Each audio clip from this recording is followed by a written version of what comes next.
তো উনি মারা যাওয়ার কারণে আমরা মানে আসলে ওনাকে চাইতেও পারিনি, চাইলেও হয়তো পেতাম না। তো আপনার এই পারিবারিক এই বিপর্যয়ের জন্য আমরা শোক প্রকাশ করছি। এ নিয়ে যদি আপনার কিছু বলার থাকে তাহলে। আপনার দর্শকদের শুভেচ্ছা এবং আপনাকে ধন্যবাদ আমাকে আমন্ত্রণ করার জন্য।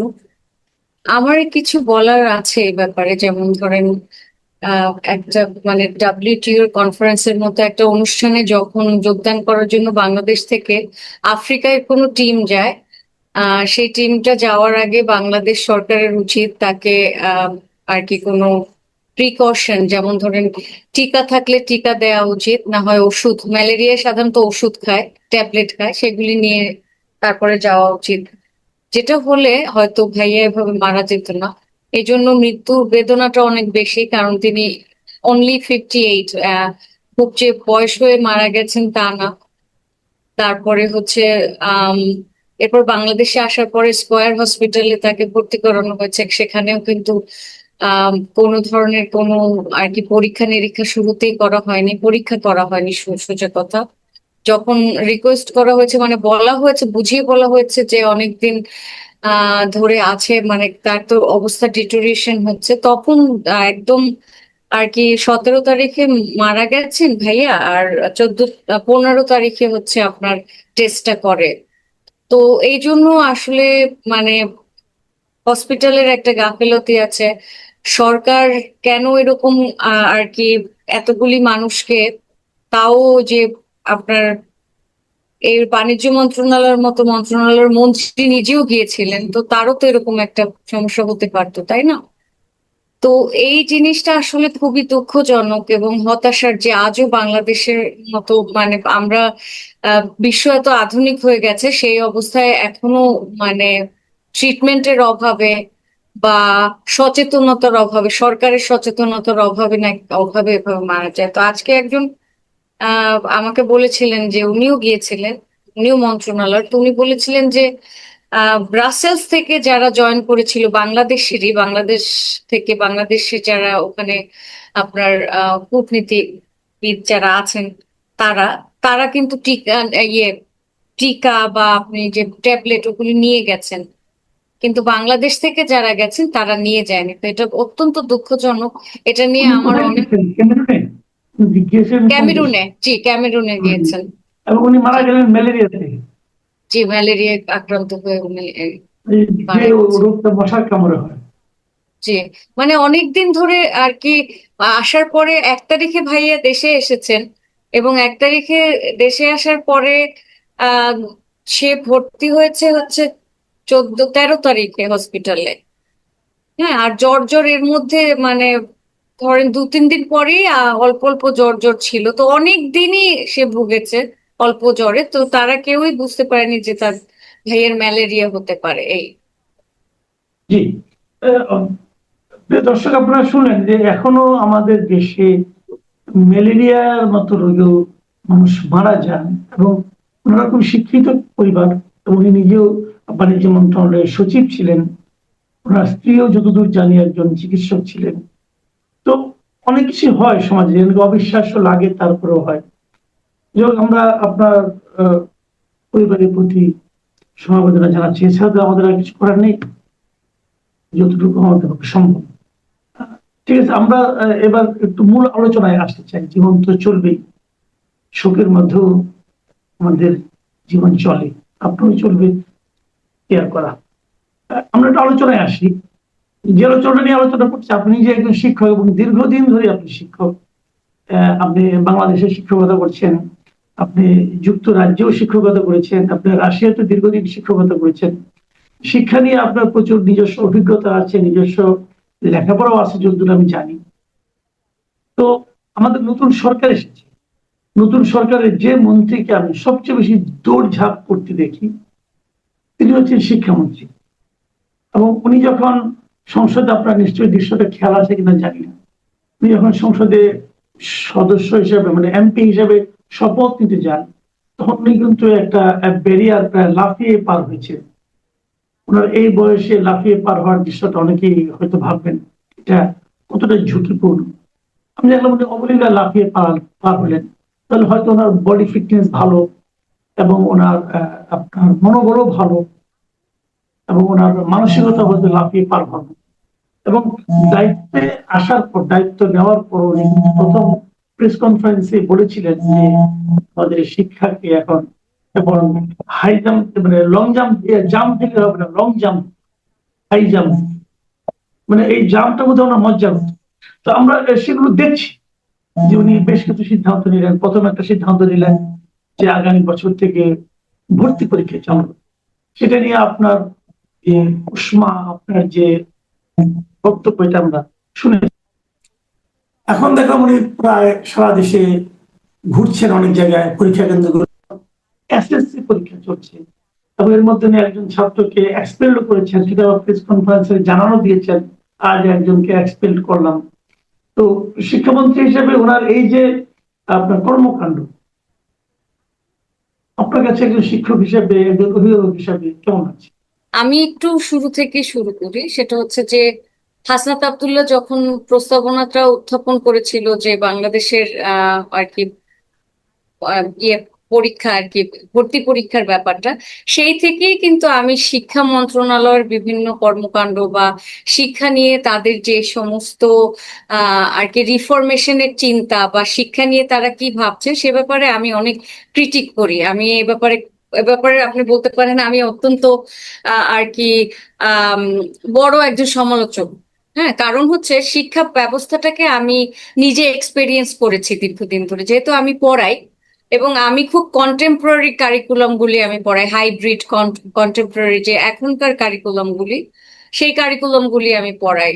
তো যার ফলে কারিকুলাম কেমন হওয়া উচিত এবং শিক্ষা ব্যবস্থার রিফরমেশন গুলি গ্রাজুয়ালি কিভাবে হওয়া উচিত সেই জিনিসটা সম্পর্কে আমার একটা অভিজ্ঞতা আছে। আর এবং এটার ভেতর থেকে আমি প্রথমে মানে কনস্ট্যান্টলি যাচ্ছি। তো সেই হিসাবে শুরুতেই কিন্তু ওনার যে আর কি একদম ফার্স্ট স্টেপটা উনি নিয়েছিলেন যে ভর্তি পরীক্ষার প্রবর্তন, সেটাকেই আমি একেবারেই মনে করি যে অত্যন্ত প্রাচীন একটা ধারণা এবং এটা হওয়া উচিত না। উনি কিন্তু শুরুটাই করেছেন একটা ভুল থেকে। তো ওনার প্রথম পদক্ষেপটাই ভুল। শিশুদের আবার কি পরীক্ষা, এক।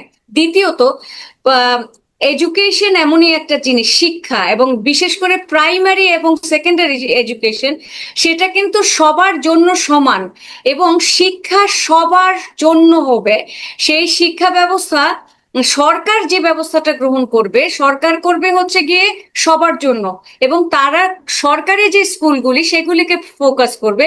প্রাইভেট যে স্কুলগুলি, সেই প্রাইভেট স্কুল কি করে না না করে, কিভাবে লটারিতে ভর্তি করে নাকি কিভাবে মানে ভর্তি পরীক্ষা নিয়ে করে, এটা তারা বিবেচনা করবে। সেটা কিন্তু রেগুলেশনের মধ্যে থাকবে। সরকার সমস্ত এডুকেশনাল ইনস্টিটিউশনকে রেগুলেশনের আন্ডারে আনে, সেটা ডিফারেন্ট কথা। কিন্তু সরকার যে শিক্ষা ব্যবস্থার কথা যখন বলে, কারিকুলামের কথা বলে, সরকার মূলত বাংলাদেশের যে জাতীয় শিক্ষাক্রম মানে ন্যাশনাল কারিকুলাম, সেই ন্যাশনাল কারিকুলামের কথা বলে। এবং আপনি যদি ন্যাশনাল কারিকুলামের কথা বলেন তাহলে আপনার সরকার যে স্কুলগুলি বা কলেজগুলিকে পরিচালনা করে তাদের নিয়ে কথা বলতে হবে, তাদের রিফর্ম করতে হবে। কেন? বিশ্বের সমস্ত উন্নত দেশে যে বিষয়টা হয়, তারা মূল প্রাধান্য দেয় হচ্ছে সরকারি শিক্ষা ব্যবস্থায়। সরকারি শিক্ষা ব্যবস্থাকে সবার জন্য উন্মুক্ত, সবার জন্য ফ্রি এবং সবার জন্য এক রকম সমান সমতার মধ্যে আনা হচ্ছে সরকারের দায়িত্ব। যেমন আমি রাশিয়ার উদাহরণ দিতে পারি। রাশিয়ায় কিন্তু সব স্কুল হচ্ছে সমান মানের এবং সব স্কুলগুলি পরিচালনা করে সরকার এবং সেগুলি ফ্রি, সেখানে খাওয়াও ফ্রি। হ্যাঁ, এখন বাংলাদেশে যে শিক্ষা ব্যবস্থা ওনারা যেটা বলছেন, সেখানে ওনারা ওনারা শুরুতেই যেটা চান, ওরা সংস্কার করতে চান। এই মন্ত্রী বা এই মন্ত্রী পরিষদ, শিক্ষা মন্ত্রণালয় বারবার বলছে যে তারা শিক্ষা ব্যবস্থার আমূল পরিবর্তন করতে চান। সেটা অসম্ভব ভালো কথা এবং আমি খুব অ্যাপ্রিসিয়েট করি তারা যখন পরিবর্তন করতে চায়। কিন্তু তারা কিভাবে পরিবর্তন করতে চায়, হাউ, সেটা নিয়ে আমার অনেক আর কি ক্রিটিসিজম আছে।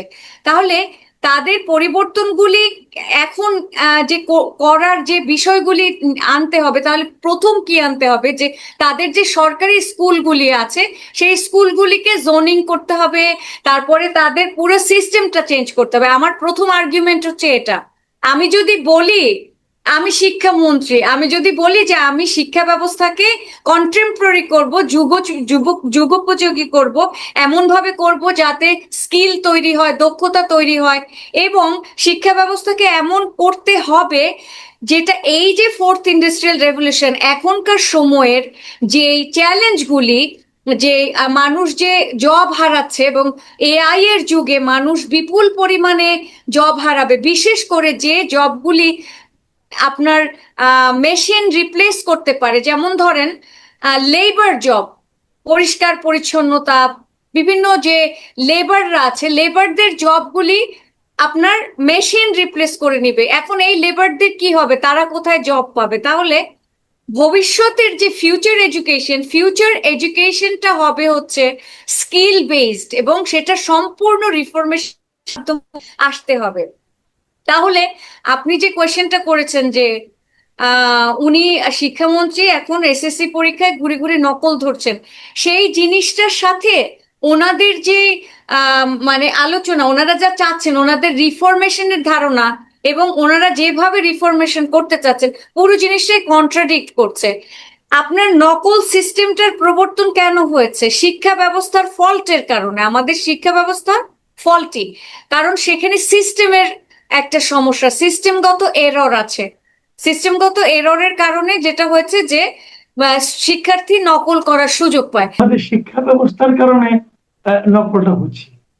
তো শিক্ষা ব্যবস্থা তো উনি পরিবর্তন করতে চাচ্ছেন, হয়তো করবেন, হয়তো করার সময় সবার মতামত নিয়েই করবেন, কিন্তু যতক্ষণ পর্যন্ত সে পরিবর্তনটা না হচ্ছে ততক্ষণ পর্যন্ত তো নকলটা থামাতে হবে।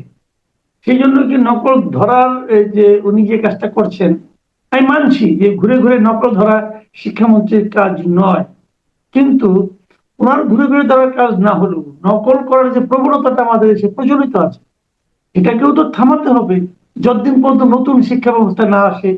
একদম খুবই যুক্তিযুক্ত আপনি যেটা বলেছেন, অবশ্যই মানে শুনলে মনে হয় অসম্ভব যুক্তিযুক্ত, কিন্তু ব্যাপারটার কিন্তু আলোচনার অনেক বিষয় আছে। সেটা হচ্ছে কি, দেখেন, আপনি চাচ্ছেন কি এটা কিন্তু বুঝতে হবে। আপনি চাচ্ছেন শিক্ষা ব্যবস্থার উন্নয়ন করা, এমন একটা প্রজন্ম তৈরি করা যারা কিনা এই সময়ে টিকে থাকতে পারে। আমরা হাইপার ক্যাপিটালিজমের মধ্যে বসবাস করি। আমাদের কিন্তু এখন বসে বসে সারাদিন পেপার পড়ে টাইম পাস করার লাইফ নাই, কেউ খাওয়াবে না। তাহলে সবাইকে কাজ করতে হবে, সবাই কাজ করতে হলে কর্মমুখী শিক্ষা ব্যবস্থা করতে হবে। তাহলে নকল ধরছে, আমি বলছি না যে নকল ধরা খারাপ, এখানে আমার আর্গুমেন্ট ভিন্ন, আমি ওটা একটু আগে বলে নেই, তারপরে আমি ওখানে আসছি। এখন শিক্ষা ব্যবস্থা সে পরিবর্তন করবে, তার পরিবর্তন করতে হবে, এছাড়া তার কাছে কোনো অল্টারনেটিভ নাই। আপনি যদি আমাকে বলেন যে এই সময় সে নকল ধরছে, তার মানে নকলটা ধরাটা বেশি গুরুত্বপূর্ণ রাদার দেন থিঙ্কিং অ্যাবাউট মানে রিফর্মিং এডুকেশন সিস্টেম। এখন এডুকেশন যে সিস্টেমটার যে বর্তমান চ্যালেঞ্জ, সেই চ্যালেঞ্জগুলি তো সে মোকাবেলা করবে। তার জন্য সে কারিকুলাম তার পরিবর্তন করতে হবে, তার মার্কিং সিস্টেম, তার এক্সাম সিস্টেম চেঞ্জ করতে হবে। এবং আই সোয়ার এক্সাম সিস্টেম পরিবর্তন করতে কোনো বিগ ডিল না, এটাতে এত কিছু করতে হবে না। জাস্ট তার যেটা করতে হবে যে সে যে ফার্স্ট টার্ম এক্সাম হয় না, আমাদের 4টা টার্ম হয়, তাহলে ওই যে ফাইনাল পরীক্ষা 100 মার্কের না দিয়ে পুরো যে 4টা টার্মে ভাগ ভাগ করে মার্ক দিতে হবে। আমি এই সলিউশন সব আমার কাছে আছে, আমি একদম 1 মিনিটে তাকে সব সলিউশন দিয়ে দিতে পারবো। সে ক্লাস পারফরমেন্স আমাদেরকে দেন না, আমরা শুনি। আচ্ছা, আমি 1 মিনিট আপনাকে দিচ্ছি। সেটা হচ্ছে সে স্টুডেন্ট ফার্স্টে হচ্ছে ক্লাসে অ্যাটেন্ড করবে, যে সেটার জন্য 10 মার্ক থাকবে। স্টুডেন্ট প্রেজেন্টেশন দিবে, যে পারফরমেন্স এবং প্রেজেন্টেশন এই দুটাতে 25% থাকবে মার্কস। তারপরে হচ্ছে আপনি দেন মানে যে টার্ম পরীক্ষাগুলি নেন, সেই টার্ম পরীক্ষাগুলি বাকি মার্কগুলি ডিস্ট্রিবিউট করবেন। সেই ডিস্ট্রিবিউশনের মধ্যে ফরমেটিভ এবং সামেটিভ দুইটা এক্সামই থাকবে। এক্সাম কি, যে সে ধরেন আমি তার রেসপন্স দেখে আমি তার সাথে ডিসকাস করছি, একটা ডিসকাশন হচ্ছে বা একটা গ্রুপ ডিসকাশন হচ্ছে টিচারের সাথে, গোল টেবিলে বসে স্টুডেন্টরা ডিসকাস করছে, ওই সময় কে কিভাবে রেসপন্স করছে, কার পারফরমেন্স কেমন হচ্ছে, ওই ব্যাপারে কার কতটা আগ্রহ একটা টপিকে, ওইটার ভিত্তিতে আপনি স্টুডেন্টকে মার্কিং করবেন। আপনি ধরেন 10 মার্ক তাকে দিয়ে দিলেন, ওখানে মার্কস তো ডিস্ট্রিবিউশন হতে থাকবে, ওটা তো এক্সেল শিটে সাজাতে হবে ফর্মুলা দিয়ে।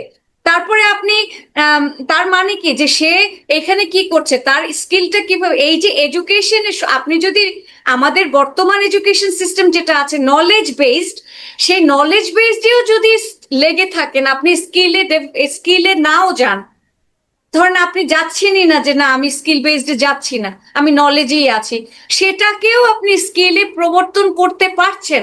এই নলেজ বেস এডুকেশন সিস্টেমটাই শুধুমাত্র আপনার এক্সামটাকে অ্যাসেসমেন্ট বানাইতে হবে, এক্সাম সিস্টেমটাকে নামটা চেঞ্জ করে অ্যাসেসমেন্ট সিস্টেম দিতে হবে, এবং একটা স্টুডেন্টকে পুরো বছর ধরে ধরে তাকে অ্যাসেস করতে হবে তার সমস্ত ওভারঅল পারফরমেন্সে।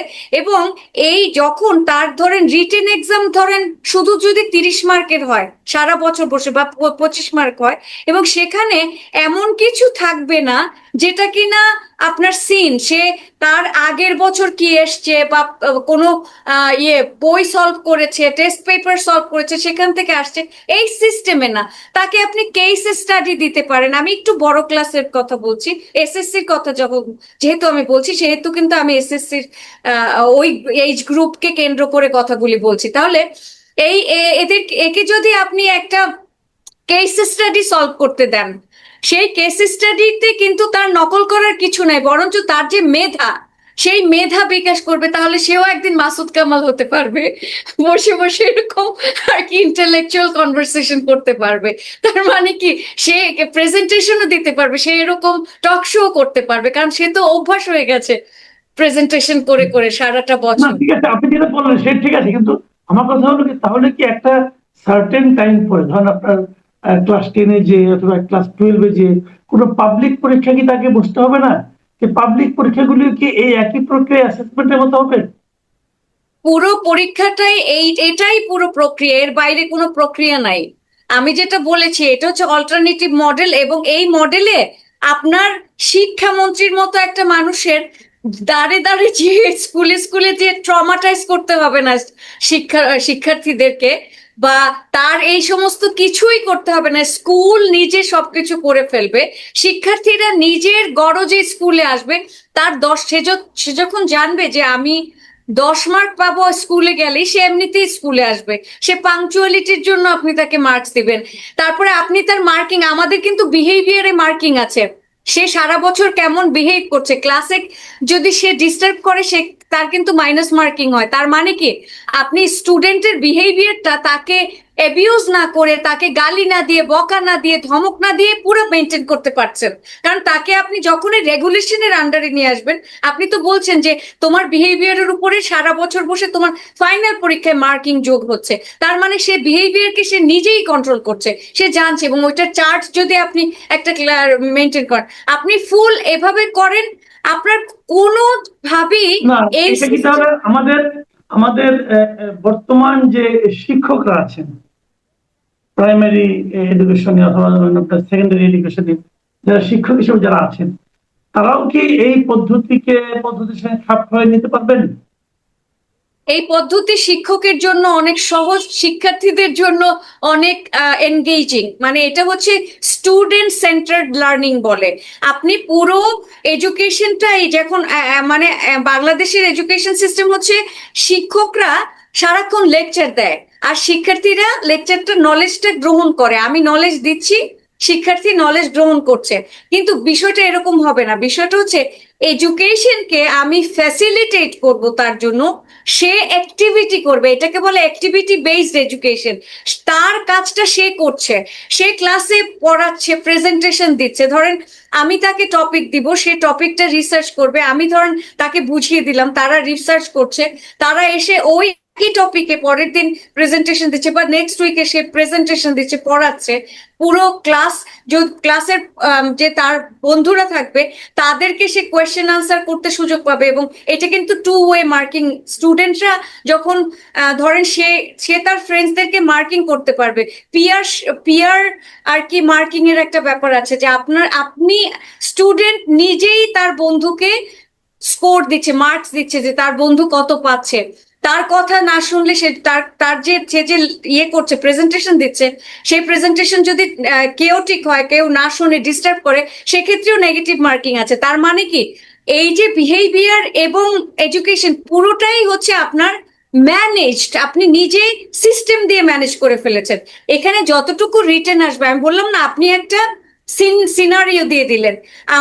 যেমন ধরেন আমি সাইকোলজিতে আপনার একটা সিনারিও দিয়েছি এই বছর, তো ওই একটা কার্টুন অ্যানালিসিস দিয়েছি যে এইখানে যে সাইকোলজিক্যাল ফ্যাক্টর গুলি কি, এবং এখানে কোন সাইকোলজিক্যাল মেথড ইউজ করলে বা থিওরি ইউজ করে তুমি এই জিনিসটাকে আনসার করতে পারছো। আপনি দেখছেন পড়ালেখা না করে তার কোনো উপায়ই নাই, কারণ তার প্রত্যেকটা সাইকোলজিক্যাল মেথড যেগুলো আমি পড়িয়েছি তার ওইগুলি মনে রাখতে হবে। এবং ওই ওই যে সে কিন্তু কার্টুন দেখে সে মজা পাচ্ছে, সে সিনারিওটা অ্যানালাইজ করছে। সেই সিনারিও অ্যানালিসিসের আচ্ছা, এই ধরনের শিক্ষা ব্যবস্থা মানে পৃথিবীর কোন কোন দেশে এই মুহূর্তে আছে আপনি যেটা বলছেন? আচ্ছা, ক্যানেডিয়ান কারিকুলাম একদম এটা, ব্রিটিশ কারিকুলামটা কাছাকাছি, অনেকটা এই ধরনেরই, কিন্তু ব্রিটিশ আবার একটা আপনার ইয়ে হয় আর কি, আপনার জিসিএসসি এক্সাম হয়, সেটা একটু ভিন্ন। কিন্তু ওদের এডুকেশন সিস্টেমটা এরকম না যে ওখানে নকল ধরবে বা এই এই ধরনের না, ওদেরটা একটু ভিন্ন। বাট বিশ্বের বিভিন্ন দেশে এই সিস্টেমটা আছে। বিশেষ করে ক্যানেডিয়ান কারিকুলামটা একেবারেই এরকম, এই সিস্টেমে অ্যাসেস করে সারা বছর ধরে আপনার সেমিস্টার ওয়াইজ। রাশিয়া তো এটা, আর রাশিয়া ফিনল্যান্ডে আছে, ফিনল্যান্ডে আছে রাশিয়ার যে এডুকেশন সিস্টেম, সেটাও knowledge base, but marking criteria অনেকটা ভিন্ন। বোর্ড এক্সাম আছে এবং আপনার সেখানেও ওই ওই যে অনেকটা স্কিল বেসড, এবং শুধুমাত্র যে আপনার একাডেমিক সাবজেক্ট সেটা না, এখানে প্রচুর ইসি এক্সট্রা কারিকুলার অ্যাক্টিভিটিস আছে, অনেক অ্যাক্টিভিটি বেসড লার্নিং। আমরা তাহলে আমাদের দেশের, আমরা কোন সিস্টেমটাকে, কোন দেশের সিস্টেমটাকে ফলো করি? ইন্ডিয়ানটাকে?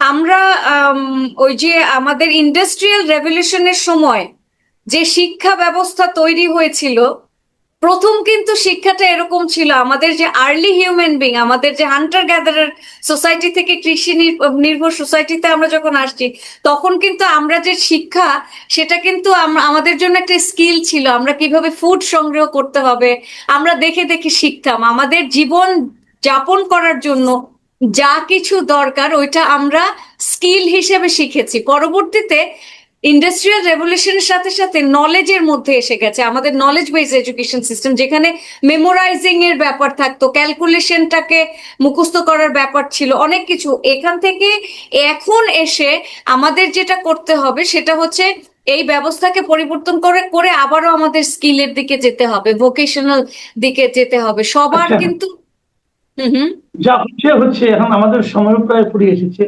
আমি আপনাকে শেষ প্রশ্নটা করতে যাচ্ছি। তাহলে আমাদের শিক্ষামন্ত্রী যে কাজটা করছেন, যে দৌড়ঝাঁপ, এই দৌড়ঝাঁপকে কি আপনি খুব একটা কার্যকর মনে করছেন না? এটা এটা জিরো না। এটা ওনাকে যদি আপনি আমাকে 10-এ কোনো মার্কস দিতে বলেন, আমি জিরোও দিব না, ওনাকে আমি নেগেটিভ মার্কিং করব, -10। হ্যাঁ, এই -10 দেওয়ার কারণ হচ্ছে উনি একটা বাচ্চা, যে বাচ্চাটা পরীক্ষা দিচ্ছিল, সে খুবই ছোট একটা বাচ্চা, সে কেবল এসএসসি পরীক্ষা দিচ্ছে, তার নকলটা যে ধরেছে সেটা সমস্ত ন্যাশনাল মিডিয়াতে প্রচার হয়েছে, তার চেহারাটা সবাই দেখেছে, এবং এই ছেলে খুবই হিউজ মেন্টাল হেলথ ক্রাইসিসে পড়বে। এবং এই যে নকল ধরা দরকার, নকল করা উচিত না, ঠিক আছে, নকল যাতে না করে আপনার সেই ব্যবস্থা করতে হবে। আমি বলে দিয়েছি অল্টারনেটিভ মডেল, এবং আরো মডেলস আছে, এটা আরো স্টাডি করলে আরো ডিফারেন্ট ডিফারেন্ট বেটার মডেলও পাওয়া যাবে, মিক্সড মডেলও পাওয়া যাবে। কিন্তু উনি সেই দিকে ইয়ে না দিয়ে, উনি যদি ওই এনশিয়েন্ট মেথডে আপনি এই মেথড রাখেন, তাহলে আপনি কোনোভাবেই নকল রোধ করতে পারছেন না, এটা সম্ভব না। আপনার স্টুডেন্ট যখন জানে যে আমি নকল লিখে নিয়ে আসলে সেটা কমন পড়বে, এডুকেশনে কমন পড়া মানে এটা ধ্বংস করে দেওয়া। তার মানে আমি যদি মুখস্থ করেও এসে লেখি, তার মানে আমি মুখস্থ করে ঢেলে দিচ্ছি, ওইটাও স্টুডেন্টদেরকে ধ্বংস করে দেওয়া। আমাদের জাতিকে আমরা নষ্ট করে দিয়েছি, ক্রিটিক্যাল থিঙ্কিং ধ্বংস করে দিয়েছি, লজিক নির্ভর বিজ্ঞান নির্ভর শিক্ষা ব্যবস্থা ধ্বংস করে দিয়েছি, শুধু এই যে মুখস্থ এবং লেখা, সেই মুখস্থ বিদ্যা বা নকল করে লিখবে, এইটাকে পরিবর্তন করতে হবে। এবং উনি যে কাজটা করছেন এবং করেছেন, সেটা একটা বাচ্চার মানসিক স্বাস্থ্যের জন্য অত্যন্ত অত্যন্ত ডেঞ্জারাস একটা ব্যাপার। এই বাচ্চাটা সারাটা জীবন যেখানে যাবে বলবে, এই যে তুমি না সেই ছেলেটা যার নকল শিক্ষামন্ত্রী ধরেছিল, আপনি চিন্তা করেছেন ওকে কেউ জব দিবে? ওকে জব পাবে? ওকে কি ওর বিয়ে হবে? ও তো বিয়ে করতে গেলেও ওকে বলবে মেয়ের বাড়ির, যে তুমি তো নকল করে ধরা পড়ছিলে, তুমি সেই ছেলে। তো এই ছেলের কতগুলি এর যে ফুল সোশ্যাল সিস্টেমটা কলাপস করবে, তার লাইফটা ভয়ঙ্কর হয়ে যেতে পারে শুধু এই ভিডিওটার জন্য। এবং এইটা ওনার করা উচিত হয়নি। এটা আমরা কি করি জানেন, আমাদেরকে ইন্টারকমে ফোন করে বলে যে ওই বাচ্চাটা এই কাজটা করছে, একটু ও আপনি যে দেখেন। হ্যাঁ, কোনো বাচ্চা ভালো করলেও সেটাও আমরা বলি না, কারণ কি জানেন, কম্পারিজন তৈরি হয়, কে বেটার। এইটা ক্লাসে বলার নিয়ম নেই, ইন্টারন্যাশনালি এটা ব্যান, এখন ব্যান হওয়া।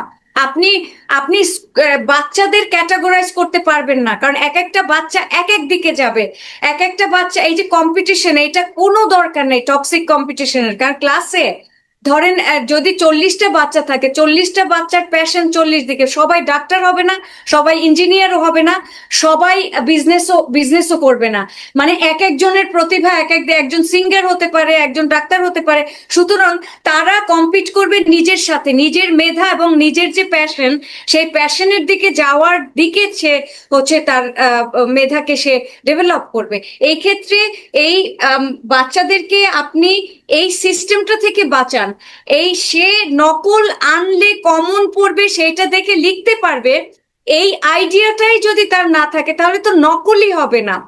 এবং এই যে উনি যে কাজটা করছেন, এইটা করে অসম্ভব সমালোচিত হচ্ছেন। এবং যারা এডুকেশন জানে, যারা কারিকুলাম নিয়ে কাজ করেছে, যারা এখন কন্টেম্পোরারি বা হাইব্রিড এডুকেশন নিয়ে কাজ করে, তারা এটা দেখলে হাসাহাসি করবে। It's shameful thing for the ministry. এটা লজ্জাজনক ব্যাপার একটা মিনিস্ট্রির জন্য। এই বাচ্চাটার থেকে এই মিনিস্ট্রির জন্য বেশি লজ্জাজনক। এবং বাচ্চাটা এই যে ট্রমা, এই ট্রমা সে সারাটা জীবন বিয়ার করবে, ভোগ করবে। এবং সে সে সে পরবর্তীতে সে খুবই টক্সিক একটা লাইফ লিড করতে পারে। তাই সে সে বিপদগামী হয়ে যেতে পারে।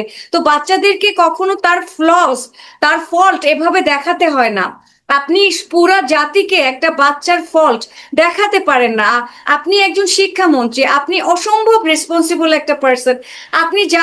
আপনি হচ্ছেন ওই যে শিক্ষা ক্ষেত্রে আপনি অভিভাবক। আপনি অভিভাবক হয়ে একটা শিশুর ভবিষ্যৎ কেড়ে নিতে পারেন না। সেই বাচ্চাটা আগামী বছর কি করবে, এই বাচ্চা নিয়ে আমি ব্যক্তিগতভাবে খুবই চিন্তিত। এবং এরকম যে উনি স্টুডেন্টরা বের হয়ে বলছেন যে তারা নকল করেছে, নকলকে ঠেকাতে পেরেছে, পারেনি, এগুলিও তারা বলছে। এট দ্য সেম টাইম তারা বলছে তারা খুব ভয় পেয়েছে, আমাদেরকে যেভাবে ভয় দেখিয়েছিল অত খারাপ কোশ্চেন হয়নি, কোশ্চেন কমন পড়েছে। দেখেন, কমন কেন পড়বে, কোশ্চেন কেন কমন পড়বে? কোশ্চেন এমন হবে যেটা সে বানিয়ে লিখবে, তার প্রতিভার বিকাশ করবে, এবং শিক্ষকরা ওইটা দেখে তাকে মার্কিং করবে। এখন সে এই যে নকল করতে পারছে, কমন পড়ে পারছে, এখন এই যে তাকে বলা হচ্ছে যে সে সে একেবারে ওপেনলি বলছে যে তাকে উনি আসার পর থেকে, এই সরকার আসার পর থেকে বাচ্চাদেরকে ভয় দেখাচ্ছে, নকল আর হবে না, এই ধরনের গানের সুরেও যে উনি কথা বলছে। এগুলি কি, এটা নিয়ে এখন বাচ্চারা গানও বানিয়েছে, আপনি জানেন? আমার ক্লাসে আমাকে বাচ্চারা গান মানে এটা নিয়ে মিম সেগুলি আমাকে দেখায়। মান সম্মানটা কোথায় আছে ওনার? এবং এটা নিয়ে হাজারটা মিম, কোটি কোটি মিম বানিয়েছে। এখন দেখেন, নকল আর হবে না, গান গাইলে তো হবে না, নকল কেন হবে না এটা ওনার বুঝাইতে হবে জাতিকে, এবং ওনার ওইটার বিষয়ে পদক্ষেপ নিতে হবে। আর বাচ্চাদের ভয় দেখিয়ে আউটপুট করা যায় না। আপনি আপনার বাচ্চাকে দেখবেন, ভয় দেখাবে, তার প্রোডাক্টিভিটি জিরো হয়ে যাবে, তাকে কনফিডেন্স দিতে হবে।